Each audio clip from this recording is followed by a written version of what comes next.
This is exactly what hippies always said. This is exactly what peaceniks always said. This is Fortunate Son, the song. It's like, you know what? It's very easy to sit in your building and send young men to die.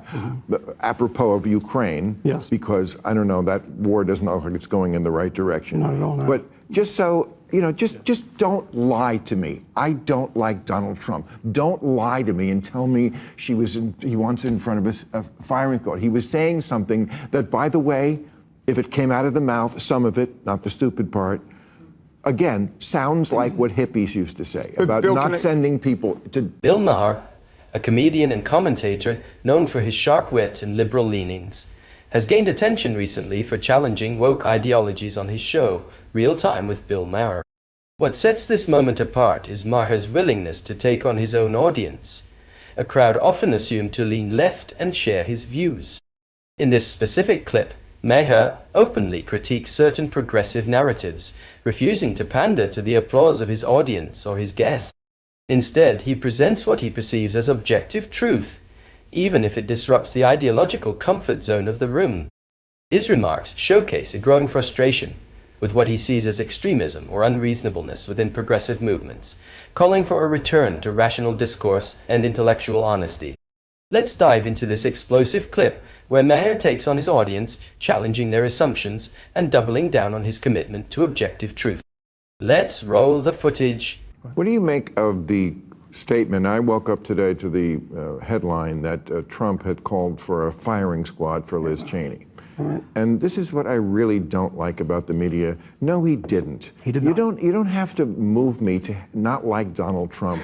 He says more so than many I shitty things. Why do you have to do that? And by the way, if you don't realize it, well, here's what he said. He's criticizing him for being a war hawk. I mean, she is Dick Cheney's daughter.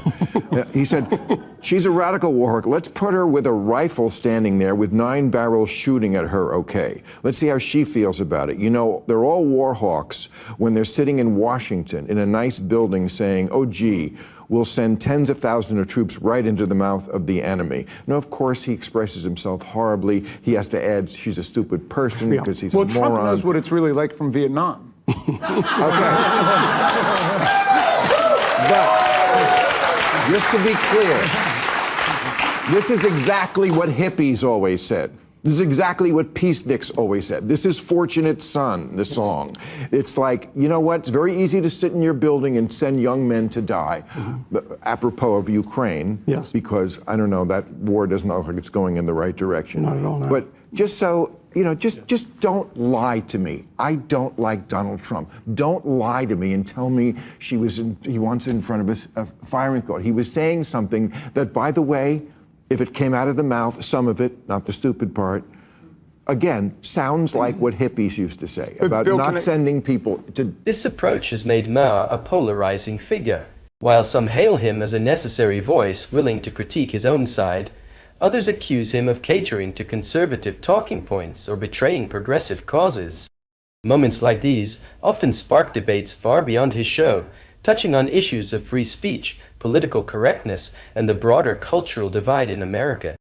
This incident also underscores a larger trend, discontent among moderates and traditional liberals with the current trajectory of progressive politics. Maher has spoken out against cancel culture, overreach in social justice movements, and what he sees as a departure from common sense in public discourse. Maher's shift, or at least his willingness to openly criticize his own ideological base, resonates with a growing number of Americans who feel alienated by extremes on both sides. It also hints at potential political realignments in the lead-up to major elections, as figures like Maher tap into a broader unease with ideological rigidity. Yes. I agree with you on the lying. I mean, that is ridiculous and absurd and counterproductive. But when did Donald Trump ever criticize a war hawk the way a hippie did? I mean, was it during Vietnam? He got out of going to Vietnam, but he didn't criticize I'm not the war or the Iraq war. Jamie, I'm not defending Trump. I'm just saying, don't lie to me. I agree with that. I mean, that's just a distortion. It's counterproductive. I mean, the number of Trump people you talk to who talk about the media and giving them any ammunition like this. I mean, I saw headlines, chyrons on television this morning saying that Donald Trump had said that Kamala Harris should be executed. I mean, at the beginning of that kind of rambling, incoherent thing, she said, give her a weapon, which is not typically something you do to someone. And again, the spirit of it is something that if someone with the blue hat said it, people would nod along on the left. Yes, exactly. There's plenty of things he says that you don't have to invent them. Can I just say one thing? And I agree with you. All those criticisms are fair. But there's been a lot of violence, as Nancy Pelosi knows, and a lot of threats. The audience reaction is a fascinating element of this story. Maher's fans are no strangers to his provocations, but this particular moment seemed to resonate, or rankle, in a way that's uncommon even for him. By directly challenging progressive orthodoxy and calling out misinformation about Trump, Maher risked creating discomfort among a group that largely expects reinforcement of shared beliefs, not open contradiction. The visible unease in the room underscored a critical tension. Many of Maher's supporters may appreciate his comedic critiques of conservative figures, but are less prepared for his willingness to scrutinize their own side. By doing so, Maher not only risks alienating part of his traditional base, but also underscores his shift toward a more centrist, truth-focused stance. You know, half the country is like, that's the way we all talk. We don't watch our P's and Q's. I also get a little annoyed about the media, the constant media criticism of the mainstream media. This is a fair criticism, but it's like, it's coming oftentimes from people who are like frequent viewers of the Jesse Waters show or whatever. You know what I mean? Like there's a whole right-wing MAGA media. Like it's not 1984, right? Where there are only 3 networks, and if they're if they're biased, if Dan Rather is telling you something that's wrong, that's like a really big deal that he's biased because 60 million people are watching Dan Rather. It's like as many people like are watching daytime MSNBC as are watching primetime Newsmax, right? So it's like, you know what I mean? So obsessing over the criticism, right? So obsessing over the criticism of it, I just sometimes think is a little overkill. So J.D. Vance said teens are purposely becoming trans to get into elite colleges. What's that? Well, it is. I don't think that's how. I don't think that's why teens are becoming trans. But wow. Just to throw it all on the table, I'm not so sure that elite colleges don't want trans, possibly more than they want people who are not trans. I mean, that's just where the far left is. But I don't think they're purposely doing that. He also said that he wouldn't be... What's his plan for the White House on that? I have no idea. For moderates and independents, this moment signals a refreshing commitment to intellectual honesty.